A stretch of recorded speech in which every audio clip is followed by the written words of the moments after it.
Hey guys, welcome to Collider Movie Talk for movie fans. I'm your host, Ashley Mova, and this is the daily show. We give you all the latest news from the world of movies, plus some insight into what it all means. Leading off the show today is Mark Ellis. Welcome one and all to the best movie news show in the entire galaxy. We are back. We have officially survived San Diego Comic-Con 2017, and a heartfelt thank you to all of our fans who came out in droves to hang out with us, say hi, attend Collider Movie Talk Live, the first time we ever did a live taping of Movie Talk down in San Diego during Comic-Con. You guys made the entire weekend extra special, so thank you on behalf of all of us. On today's show, we have a whole lot of Comic-Con stuff to get to. Batman, Black Panther, and some other friends from work. Ashley, who's joining me today? Also here is Mark Reilly.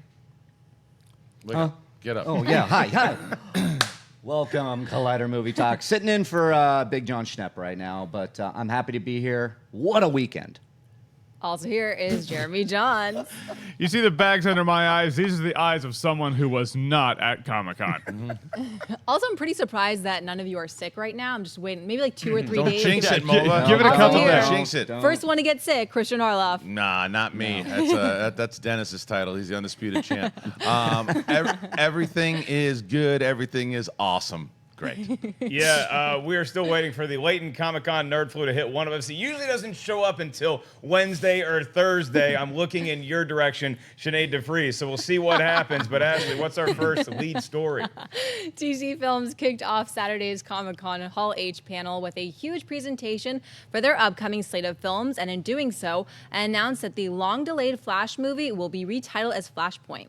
Other panel highlights included a first look at Aquaman footage, a new poster, an extended trailer for Justice League, and most talked about Ben Affleck seemingly denying a previous THR report that stated the actor, along with DC Films, were looking for a way for him to gracefully exit as Batman. Speaking about the rumor, Affleck said to the crowd, "I'm the luckiest guy in the world. I would be an ape on the ground for Matt Reeves, let alone Batman."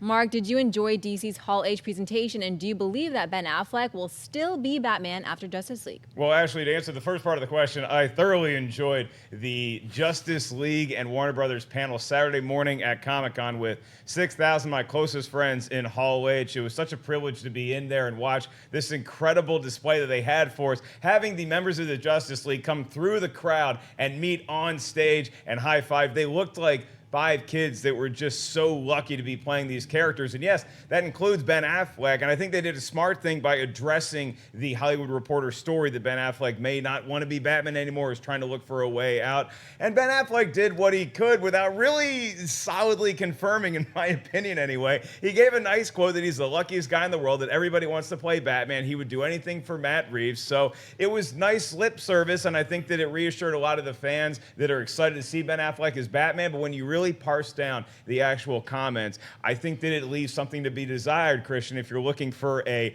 hard confirmation that he's going to be still appearing in the Matt Reeves Batman movie. So I ask you, will he be Batman in the Matt Reeves Batman movie? I know I'm the one guy that I think is opposite of everyone else. I do think he's going to stay as Batman. I think that they're negotiating. I think they're talking. I think that at a certain part of all of this, he's probably rubbed the wrong way, that his script that he wrote, Warner Brothers kind of tossed it aside. Certain things went down, but when he addressed it up top, it was the right thing to do, because it would have just been the elephant in the room. Everyone really wanted to just get it out of the way so they could just focus on this overall panel. What I got from it was an excitement to let the fans know that they were in good hands with Matt Reeves, and that he would do whatever he could, and how honored he was to play Batman. Now, did that necessarily mean I'm not going anywhere, I'm staying right here? Not necessarily, but I also think that he wouldn't have said anything if it was like he's 100% leaving, because I think that's that would be dishonest to himself, the fans, everyone else too, and I don't think that's the case. I think that he is trying to work it out. I think they are trying to work it out. I think it would be beneficial to them. The only question is, depending on where Matt Reeves wants to go with Batman. If Batman is significantly younger in his version, you can do a couple different options. The first option is have this younger Batman, a different Batman, different cast, and then that eventually progresses into the Ben Affleck that we know, and Ben Affleck can still play Batman in other movies that fit into that timeline. Now, the other thing is that if Ben Affleck did leave, then you could do whoever that younger actor is that is playing Batman, then eventually that would progress into the older Batman. I hope it's the former. So we'll see. It would be interesting to see them try to go younger, but have Affleck still be Batman because, we've progressed with this performance capture technology, and you can also make younger people, in movies now, as we've seen with things like Rogue One and the Marvel movies. However, Matt Reeves is so good at all of this stuff that maybe he is at the forefront of making Ben Affleck look like Good Will Hunting era Ben Affleck. I happen to think that he will be the Batman in the Matt Reeves movie. I think that this is more, a lot of this is stirring controversy because will he continue to be Batman or want to be Batman after that? I think he probably does the Matt Reeves version because there's been so much around it. And then I think that they might be looking for another Batman after that. Jeremy, I know you were not in Hall H because you were hanging out with your real friends, but you heard this news. And does that Flashpoint announcement do anything to how they could change Batman going forward? I'm glad you brought up the Flashpoint thing because I was going to skip right over the Batfleck thing because I was like, if I had a $5 bill for every time at this panel I have sat down or at this table we've talked about, is he going to be Batfleck, isn't he? I could buy the guy's hot toy and have it on my shelf. So I just want to say, he's going to do it or he's not. I'm sick of talking about it. Wait, there's only two options? There are only two options. So the Flashpoint thing is interesting, though. The fact that, because if you know the Flash TV show, you know what Flashpoint is. If you know the comic books, you know Flashpoint is. Point is, you know that the Flash does something to change history. So that's been hypothesized that if they ever wanted to course correct the DC, or not course correct, but at least go a different direction for the DC cinematic universe, the Flash would be a way to do it. So the fact that they're doing Flashpoint, it makes me wonder, are they doing that? Are they going to change something? And if so, what? And if it gets changed, is it going to get changed back just so fans have both? Like, all right, now what do you want forever? And then people can vote online like it's old school or something. I have no idea. I think he's going to be Batman. I think he's going to stick around. I love his quote that he's like, I'd be an ape for Matt Reeves. I was like, you mean you'd be in a Planet of the Apes movie? Yeah, everyone fucking would. No shit. So I think that's an interesting ass quote. So we'll see what happens. The Flashpoint thing is the most interesting thing for me. Reilly, my question to you as a man who is our Edward R. Murrow, you enjoy cold hard facts when it comes to news stories and processing all of these things. So did we get a confirmation from Ben Affleck or do we just get a 75% reassurance? We got a political statement from Ben Affleck. I mean, and it's great, and I'm glad he did, and I think he does have a lot of respect for Matt Reeves, and so I'm splitting the difference. I think he wants to work with Matt Reeves. I think he would want to do a Batman movie with Matt Reeves because of his experience as a filmmaker himself and that respect he brings to and wants to have with Matt Reeves. I think Flashpoint is going to be very interesting because I think that's going to be the place that organically can allow him to gracefully exit the DC universe. As THR reported, they are looking for a way. Look, let's look at the facts like you're saying, Mark. They are looking for a way for him to gracefully exit, i.e. they want to creatively and organically make this story work, fulfill his contract, and then we get a new Batman. And I think you got to look at Flashpoint as the way they're going to do that. And I think that's exactly what's going to happen. Whether we're going to get Justice League 2 with him and one Batman movie with Matt Reeves, and then depending on where Flashpoint lands in that supposed trilogy, Matt Reeves could be working with the Flash writers, DC, Jeff Jahns, to figure out where is that going to fall in line with this Batman story that I want to tell. And it might be interesting. And everybody's pulling up these old comments made by Jeffrey Dean Morgan, who said at one point Zack Snyder talked about Watchmen and me being Batman. And then, of course, everybody looked at the opening of Batman v Superman, that he was Bruce Wayne's father. And in Flashpoint, he was able to go back in time to say Flash was going back in time, saved his mother, but then that caused the butterfly effect. Ooh. And Batman was actually Bruce Wayne's dad in the comics. So that could actually happen down the line.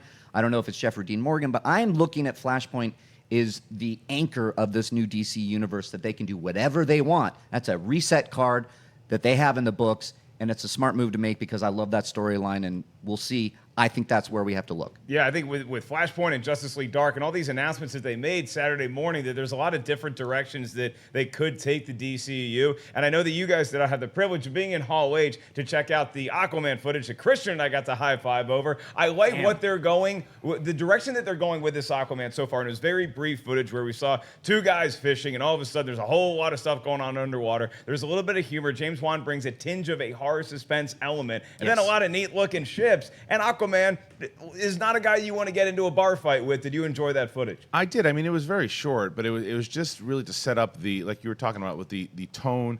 You got to see the armada of ships that these two, the beginning scene with the two guys fishing was a little goofy, but it was just to really set you up to what it's going to look like when you go underneath the ocean and you see this big city and the epic feel that you're going to get. And then obviously the setup at the end when you see Aquaman standing there and he's like, you want to talk about this? Nah, me either. And he goes in to fight. The attitude that we've already seen from him in these brief shots of the Justice League trailer, and this, he's kind of like a tough surfer guy. That's what he is, but it works. And when you pitched that initially, you're like, oh, that's not what Aquaman is. They're starting to define what this Aquaman is, and I think that this brief trailer, I want to see a lot more. James Wan pretty much came out and said they just started, so they really didn't have that much, but they gave you a little bit, the taste, and I'm glad that Wan's doing it. That's right. They can make Aquaman faithful to some of the comic book lore and also maybe one of the ex-presidents from Point Break. All right, well, that was the DC panel coverage for today. Now, Ashley, let's go on to our friends over at Marvel in the afternoon Saturday slate. Marvel brought down the house on Saturday evening, closing out Hall H with a huge presentation that had fans in attendance on their feet. It started with Paul Rudd and Michael Pena offering a look back at the MCU, which then revealed Michelle Pfeiffer joining Ant-Man and the Wasp as long-lost Janet Van Dyne, along with Laurence Fishburne as Dr. Bill Foster, best known as another size changer, Goliath. The panel also included a special look at Black Panther that was followed by a standing ovation, a scene and new trailer for Thor Ragnarok, as well as a huge announcement that Captain Marvel will be a prequel set in the 90s featuring the Skrulls as the main villain. But probably the biggest reveal came in the form of an Infinity War poster and trailer that blew fans away. You can check out more in-depth coverage of the entire panel at Collider.com. Kristian, what do you think about Marvel's panel and what was your favorite moment? Well, I think as far as their panel goes, and we were lucky enough to be able to go to the D23. I think that what they're able to do, because DC was part of a Warner Brothers panel also. They Ready Player One, they had Blade Runner, so it was a Warner Brothers panel. This was a Marvel panel, so they made it a Marvel show. That's what they're able to do with these presentations now. It's a full-on show, and they started it out as the opening came up, and you saw Pena and Rudd. It got you into it the way that they were holding up these pictures of everybody taking you through the MCU, and then they gave us a little bit of the tease of Ant-Man, and there was a little bit of that little they showed some footage from 2, not really, it was more concept art than anything else, but that looked pretty cool. The way that they introduced Michelle Pfeiffer was pretty cool. They had her in that video. That started off well. Then I think the fact that the way that they did Captain Marvel and showed it and told you how this is going to be. And they also mentioned, I don't know if Ashley had mentioned this up top, but Sam Jackson will also have 2 eyes. Yeah. And that's how they said, because Feige said this, because it takes place in the 90s. This makes a lot of sense because it also, quite a lot of questions are like, well, where is she going? Obviously, something's going to happen in that film that takes her away for a while, and then if she comes back in Infinity War or the second Infinity War or the next Avengers, whatever it's called, that will be good. But the 2 that stood out the most to me, the Black Panther stuff and the Thor stuff. The Infinity War, everyone else, I had seen it, I knew it was coming, and for whoever else wasn't there, probably it blew their minds. It was exciting to see. But the Black Panther stuff, to see that cast, to hear that cast, how excited they were, what it meant to them, how they felt like, it felt like not just like a cast, it was like, okay, let's promote our movie. It was like this little family that was there. And then the footage that they showed, the opening scene felt like a Bond movie, and the intense action that was in there, the way that they led into that trailer, this scene with Claw and the square up between Black Panther and Claw, and the way that they showed Andy Serkis, the arm comes out and how the claw is going to look. It was great, and you could see. You guys know I'm a huge fan of Coogler. To see what he's doing, the way he's progressing as a filmmaker, this is huge. And then Thor. They showed this opening scene of Thor. It was stuff that we got to see at that little Marvel presentation, but it was done, and it had the Taika Waititi's character that he plays. And there's a lot of humor to this thing. And I think that I'm worried about it a little bit. I'm worried about the same concerns I had about Guardians 2 that ultimately happened for me, was that it relied too much on the joke. And the opening scene that they showed here with Thor when he goes to see the Grand Master, that it was very heavy on comedy. But then when they showed you what the ultimate trailer looked like and everything else that was in it, it blended it together. So that was the stuff that stood out the most to me. Yeah, the Black Panther stuff far and away is the biggest standout to me because seeing footage get a standing ovation is always a cool thing. And when the cast gets to actually look up at the screen and see what they've done, the product of all their hard work over the many months come to fruition like that, and having them get emotional and making everybody in the crowd much more emotional, that was a huge punch for me. I enjoyed the hell out of it. Seeing Wakanda and getting the little glimpses that we got of this African culture that's very mysterious, where the rest of the world, and that includes us as fans, don't know what this Wakanda is going to look like, but Wakandans need to know what is going on in the rest of the world. I love that interplay, and I love that Black Panther might be the namesake of the Guardians of Wakanda, but that there's a whole unit that is guarding what is in Wakanda and keeping the secrecy and the lifestyle there hidden from most of the rest of the world. So, Jeremy, I mean, the Black Panther stuff was huge for me. I got to see that. It's not out into the public yet. And then, obviously, this Infinity War trailer comes at the end and blows us away. I know that there's rumors that it might be surfacing online in its official form this week. I know that you're a man of high moral caliber. Yeah, well, did you venture into the dark web and try to watch the Infinity War trailer already? I don't know that high moral caliber is the word. It's more or less, I just like the theatrical experience. If I have crappy resolution and crappy, I just can't watch it. I can't do it. And the one that they have is some guy who was like, he's clearly like that. So it's just all askew. Now, I suppose if you get drunk enough, it'll even out and look like a completely serviceable trailer and footage. But I love the fact, Mark, both of you guys were like, I was there, and I had seen the Black Panther footage, and it was amazing. So, Jeremy, you from Loserville, you have not. What did you think? Are you looking forward to it? But I love the fact that you, as you guys were saying, you can feel the passion of the actors and the filmmakers up there. That's a really big deal because at a point you start sniffing it out, man.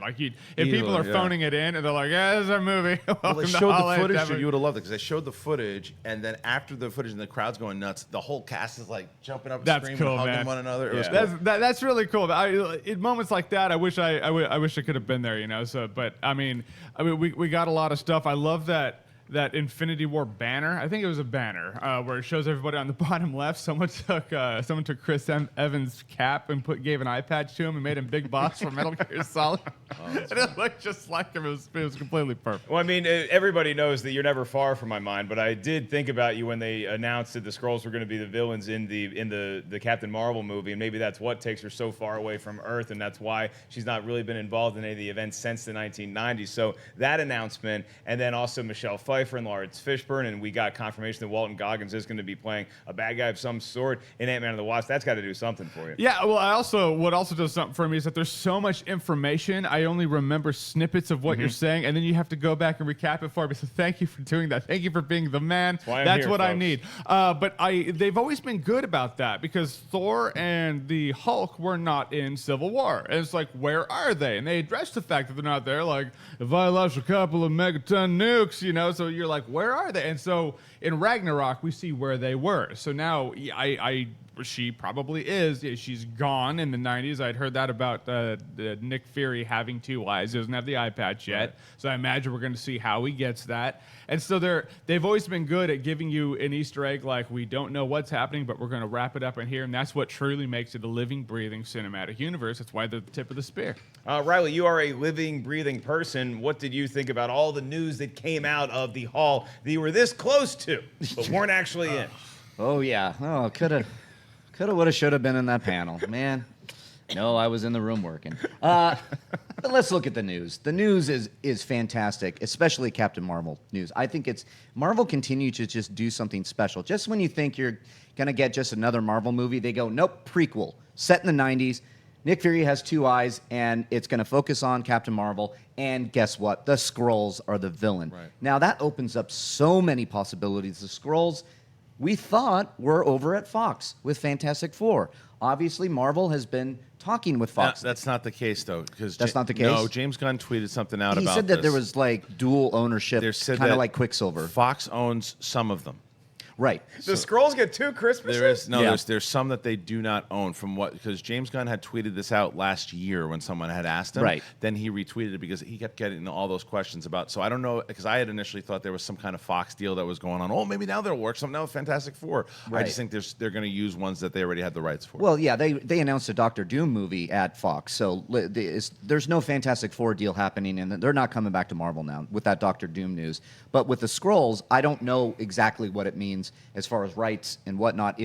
But obviously they're able to use the name Skrulls, which means shape-shifting aliens that have a ongoing war with the Kree. So this is interesting. I don't know how it's going to work as far as storytelling and tied into Infinity War, but I think everybody mentioned here Captain Marvel.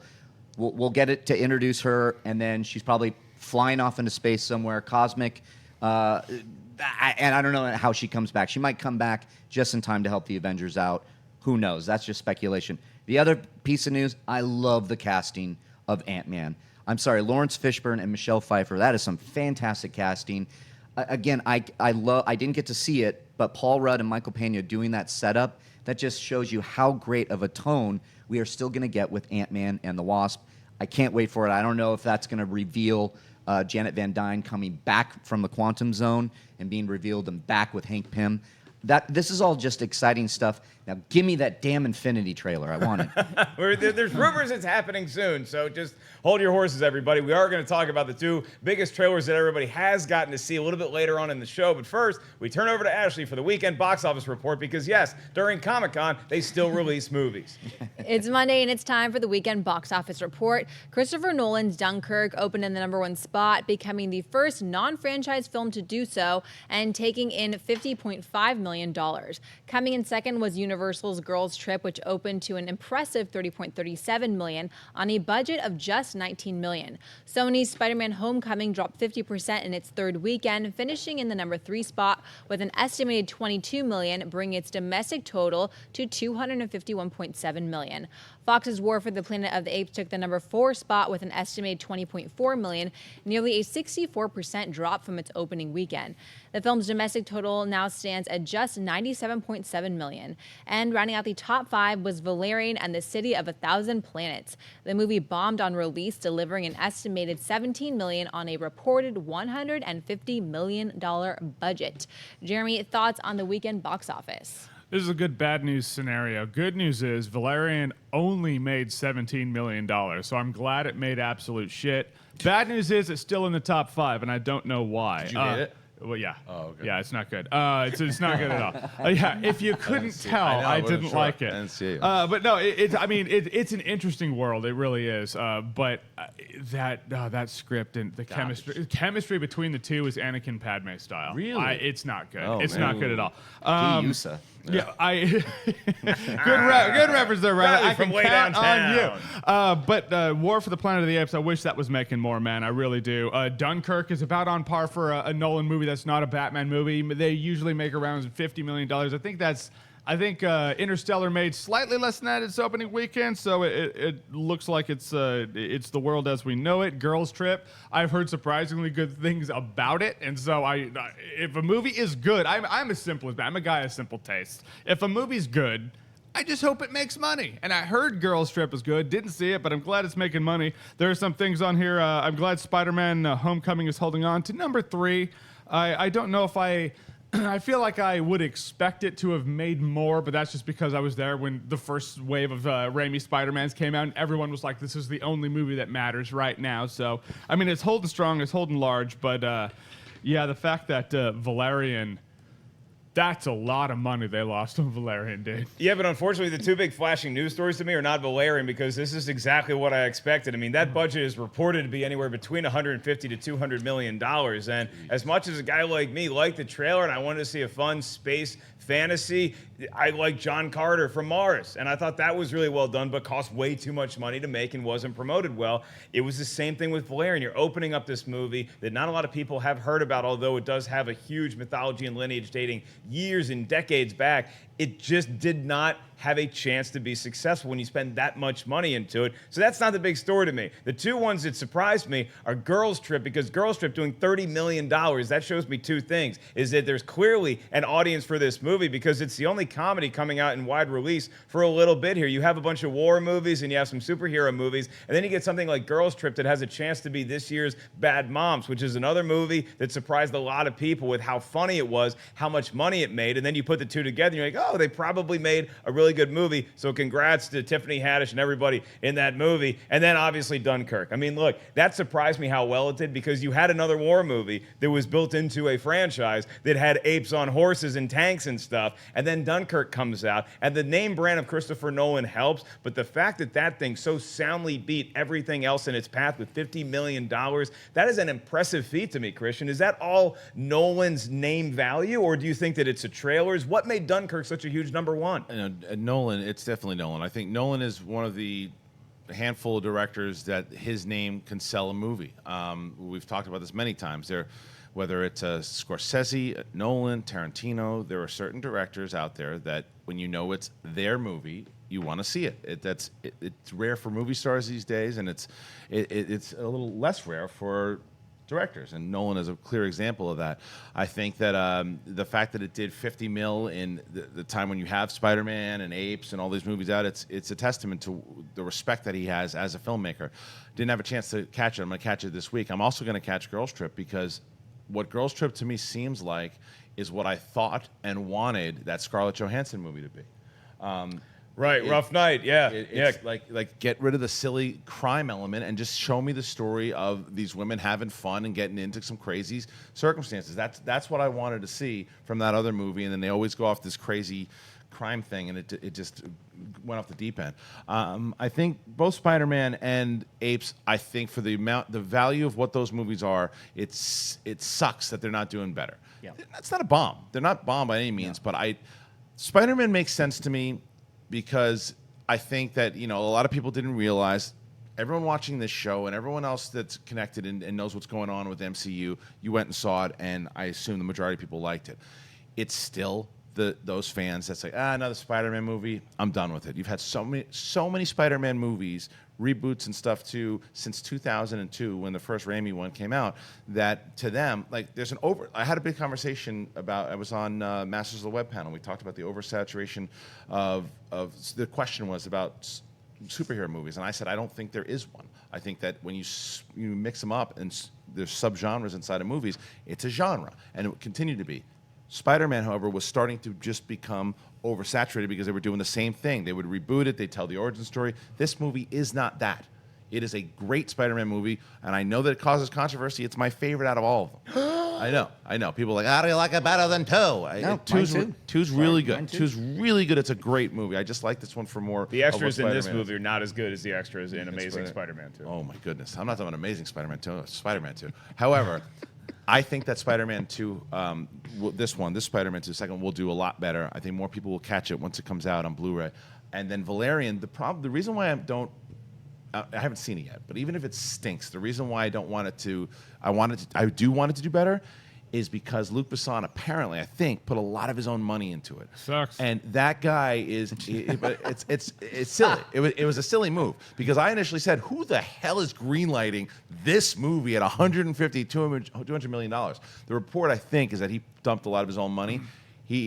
I've had the pleasure of talking to him. He's a good guy. He's a passionate guy, and he wants to make good movies. I just guess he didn't. That's a bummer that when we do what we do, we start talking with the filmmakers. Kristian did not spill his water on his microphone. No. I promise you. None He of my did not mic, and I spill his blocked water it. on Nope, his microphone. blocked it. But when you talk to him, it's like, oh, it's humanized now. I really want your crappy movie to do well. But you know what I mean? Like, you start. It's a tough thing. That's why it's like, do you want to interview this person? Probably not, because when I shit on their movie, I don't want to look them in the eye with their sad You're a eyes. human. Hi, nice to meet you. I'll look anybody in the eye. I'll crap all over a movie and I'll come talk to you I'll about still it. say We'll it have stinks. Yeah, right. If it stinks, I'm it not stinks. saying you wouldn't. I'm just saying, like, for me, it's a tough thing, riding that line. I would argue that Scorsese's not enough to sell movie tickets, given silence and all the people who saw it. But right. Well, the subject matter of Dunkirk, it might be more, permissible to a worldwide audience, getting to see a war movie with a lot of battles, and there's air, and there's land, and there's sea, versus Silence, which is like, two priest hanging out. Scorsese Pretty much Dunkirk. But I love silence. If Scorsese did a World War II movie, it would get close to 50 million. Well, I would be up for that. Have Joe Pesci as a fighter pilot. Now, Reilly, we come over to you. This Spider-Man Homecoming, it's made about $250 million right now. Just to compare it to what we have, the two biggest movies of the summer, Guardians of the Galaxy is number 2 at about 387. Wonder Woman is now number 1 of the entire summer, 389 million. Spider-Man ain't getting near those numbers. It might crawl to 300 million. Nice. Is this a bad move? Is this a good move? Is it enough money to say Spider-Man is officially back? Spider-Man is officially back because if you add the international numbers, we're already at $500 million. So look, that's a hit. You know, Spider-Man is here, and I think you're right, Kristian. I think it's going to. Why do you think Iron Man was all over the posters? They're trying to tell you that this is not your average Spider-Man movie. This is MCU Spider-Man, and it is. It is the best Spider-Man movie there is. I love this movie, and I'm like you, Kristian. I wish it was doing better domestically.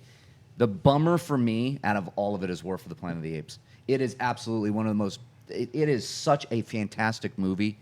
I love this movie so much, and to see it drop that much on its second weekend after it debuted at number 1 is just a bummer. And I've read all these articles that are like franchise fatigue with the Apes movies, and I went, how is that possible? How are people not going to see this movie? It is a stunning achievement in technology and filmmaking and acting and motion capture acting across the board, writing, directing, everything.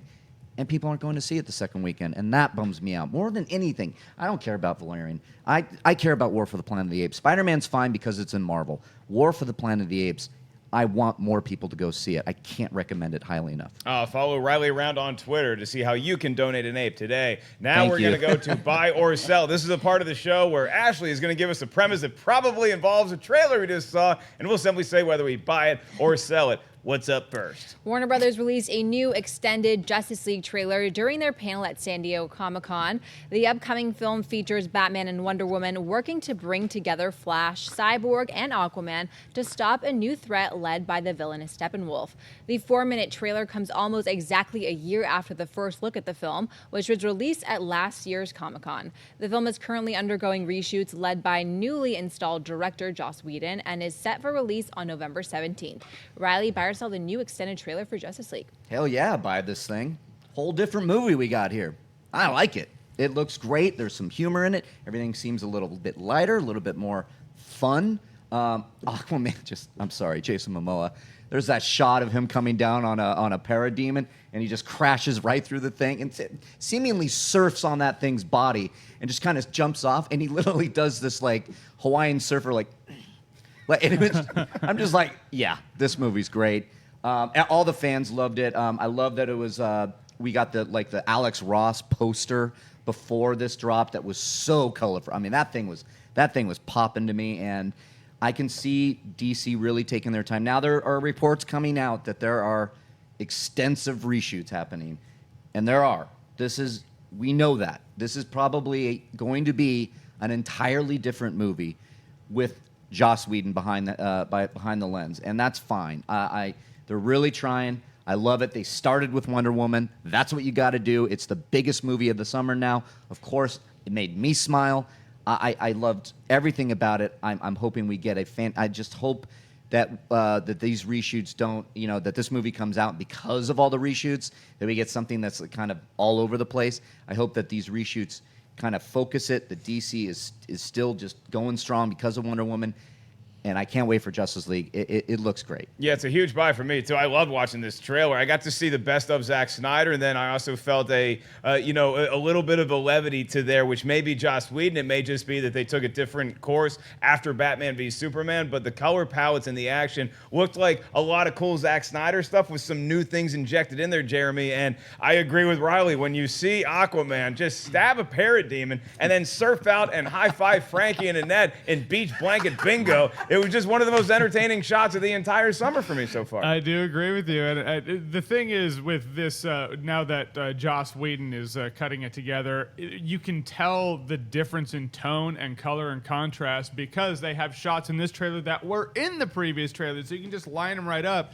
You can see the difference right there. The movie has reshoots. A little movie called Back to the Future had a lot of reshoots also. If social media was big in the 80s, we'd probably all be like, what does it mean? So it was a good trailer. Looking forward to it. I hope the collaborative effort, if you can call it that, between Zack Snyder and Joss Whedon, I hope it comes together to give us a good movie. Kristian, are you the Eric Stoltz to Jeremy Johns' Michael J. Fox? And what did you think of the Justice League trailer? I'm not sure I got that one. What was that? Back to the Future. Oh, I guess I understand now. All right, sorry. We're still recovering. Yeah, look, the trailer itself, I thought was really good and really smart. They opened up with Wonder Woman, and as they should, like you mentioned before, it's the #1 movie of the summer right now. It is DC's all-time the most positive reaction it's gotten from fans, from critics, and she opens it up, and it's just like, boom, I'm in this movie. You know, she's the hot ticket right now.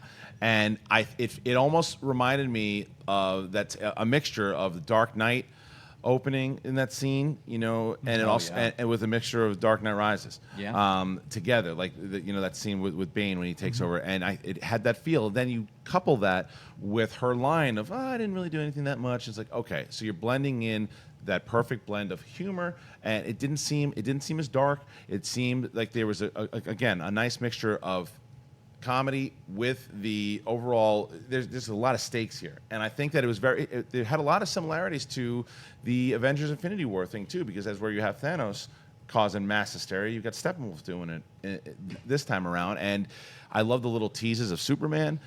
I think there's 2 of them in there. I think the one is obviously at the very end when Jeremy Irons is talking to him. The other one, I think it could be Aquaman when he looks up and it's like, oh yeah, I think he's actually looking at Superman causing some making him doing some stuff, and they're like, okay, that's one of the end scenes. Jason Momoa is quickly becoming one of my favorite things so far about this entire universe. So I liked what they did. I still think it's Zack Snyder's movie. I think that there are ways that he switched things up. I think there are ways that there were reports way before Joss Whedon was coming on this thing. A year ago, when they talked about adding more humor, it's there, and I think whatever they did to work on it, it looks great. You are the Tobey Maguire to Jeremy Johns' Andrew Garfield. I got that one. There you go. He can yes and with the best of them, ladies and gentlemen. Let's move on to our another trailer, Thor Ragnarok. Yes, and Marvel Studios has released a new trailer for Thor Ragnarok at this past weekend's Comic-Con.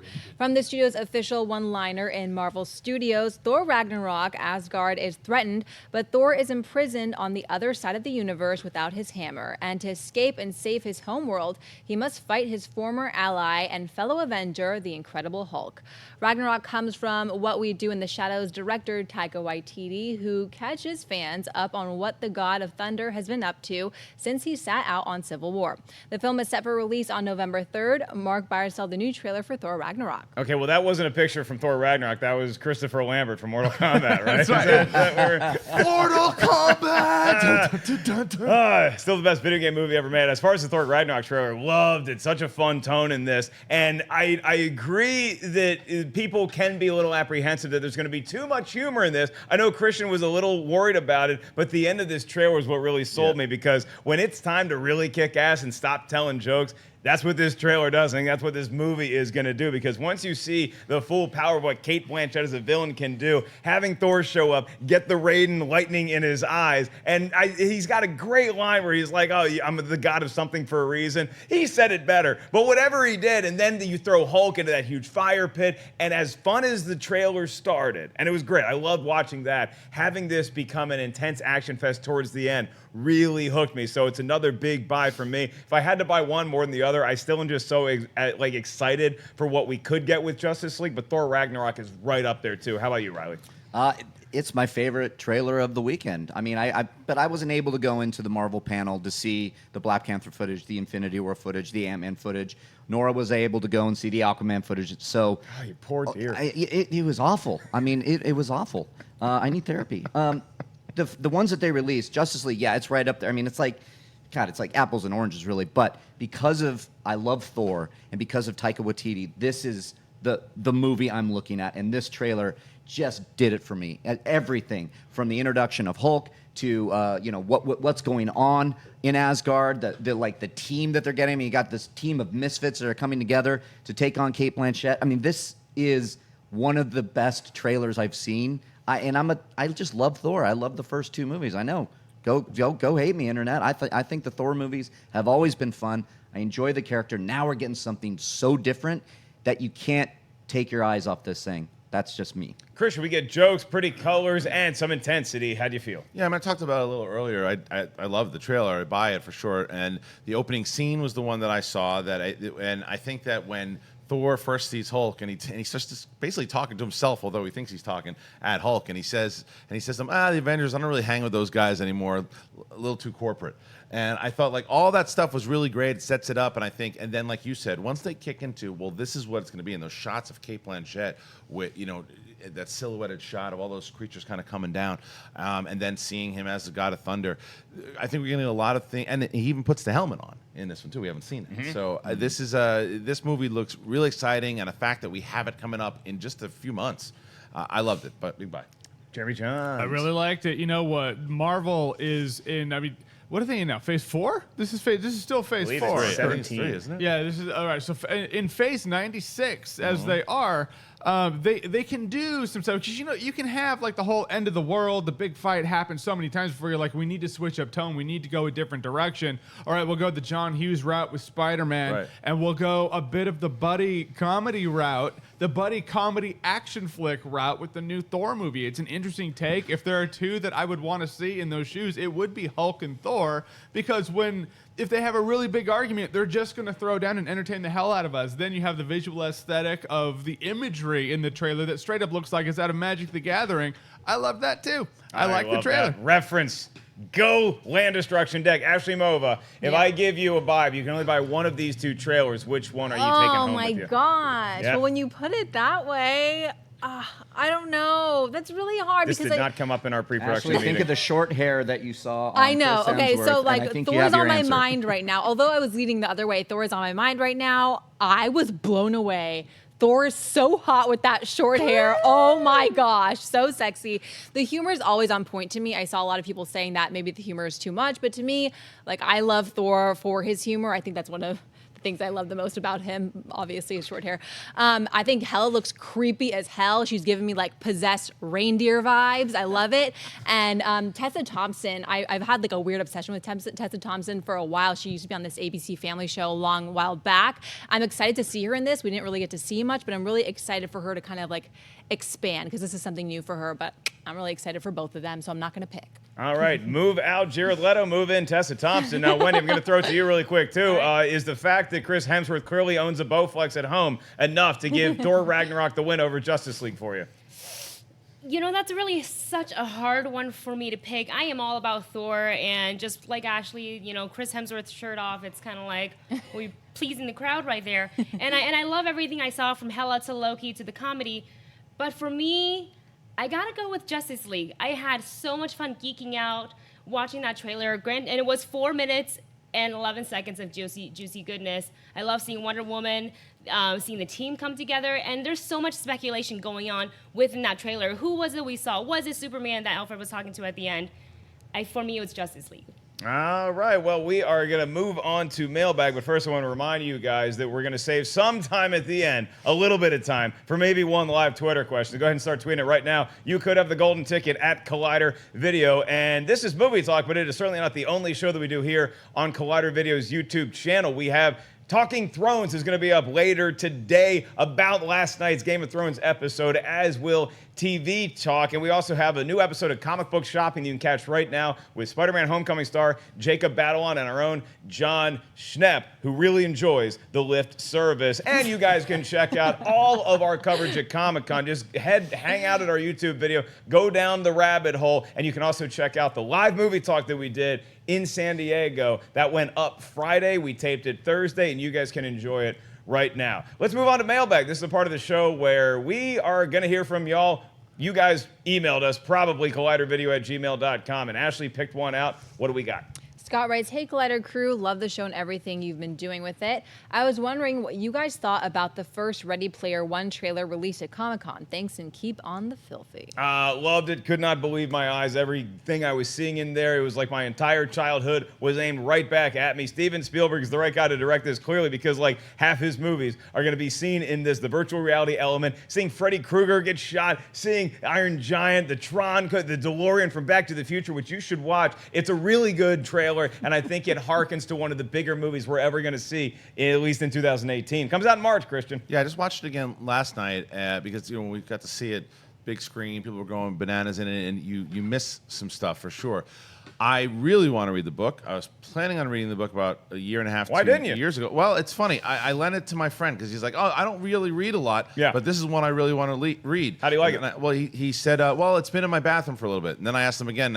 I said, "You read it?" He said, "No." He said, "It's now it's in my closet somewhere." I said, "So you don't know where it is?" He's like, "No." Maybe your friend poops in the closet. Do you poop in the closet? Oh, you're talking about me. Yeah. Oh, okay. I'll tweet my answer Well later. played, gentlemen. Yeah. So the trailer itself, very cool, very interesting. I did ask myself though, would you be as excited? And they even said as much in the panel that they couldn't have done it without Steven Spielberg directing it. Like knowing that he did, and the Iron Giant showing up there and doing that. I wonder if Vin Diesel's gonna voice him. He's got to. He's got a relationship with Spielberg. I'm sure he's going to.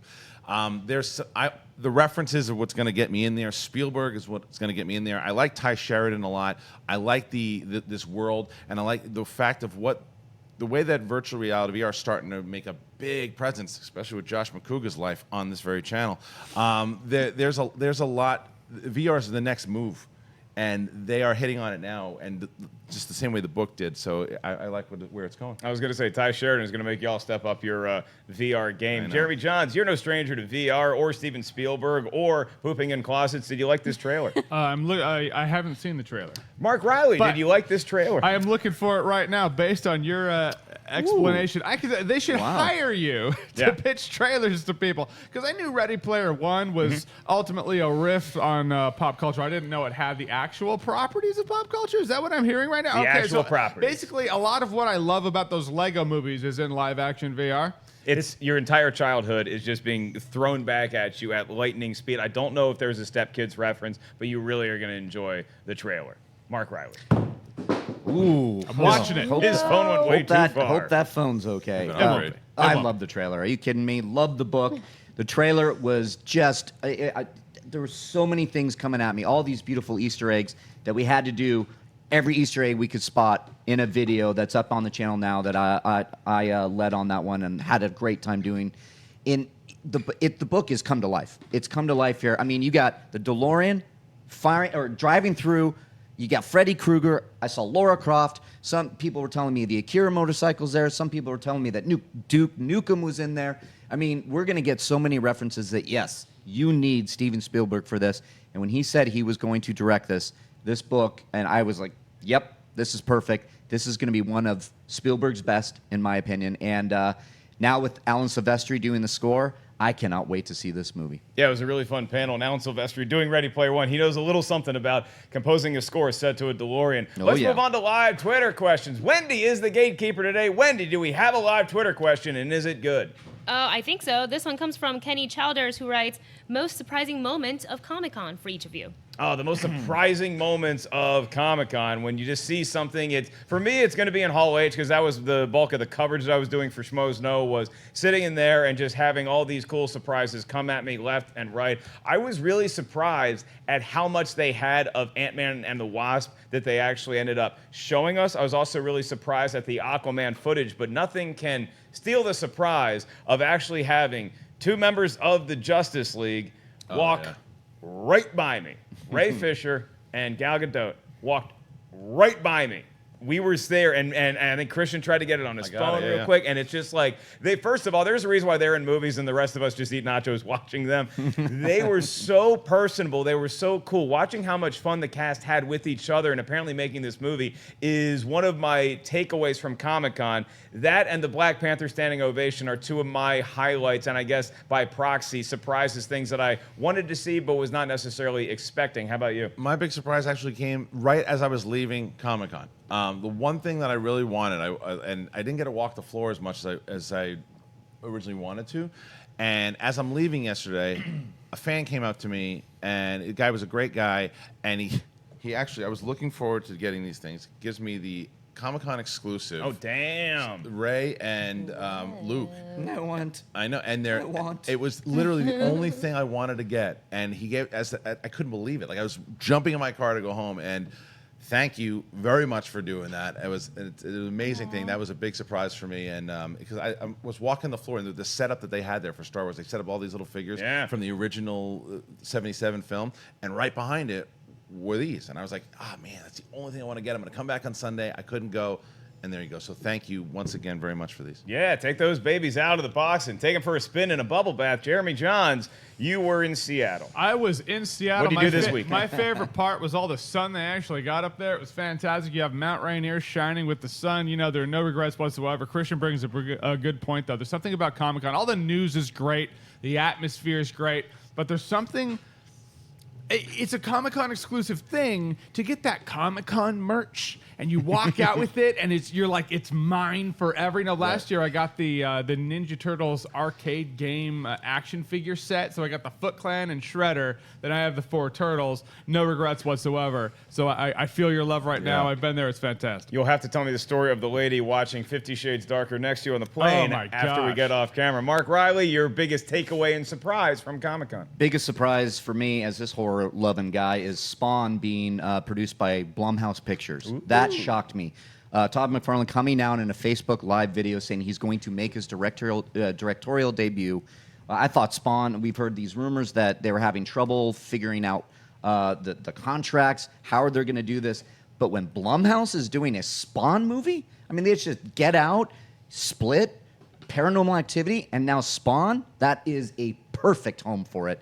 I'm excited. It's smart, though, too, because like you look at something like Deadpool where they didn't have to spend the Valerian money, right? Yeah, and they got a big profit out of it. Blumhouse is the king of that. The king of that, and they're making a hard R Spawn movie. It's going to be a good budget, and there are rumors now, or at least McFarlane was saying this, that he has Oscar-winning actors coming to him saying they want to be involved somehow. So this is exciting. Yeah, let's hope it's so Carrot Top, I think, would be a good violator. Let's just hope that this movie does not become the new Crow, and we keep hearing about a new reboot every so often. We're rooting for you, Spawn. Let's see a new version of your movie, and hopefully a better one than the one that we got in the late 90s. And I think I speak for everybody here when I say one of the biggest shock surprises, things we were hoping for, was the overwhelming fan support that you guys gave us really all weekend, not just giving us cool figurines and stuff to take home, but also your presence at Collider Movie Talk Live really was something special. The crowd was on fire. It was in the middle of the day. We weren't serving drinks yet, but they were juiced up and ready to go. I've never had to do this before. Like the old, the Conan, like, okay, stop applauding.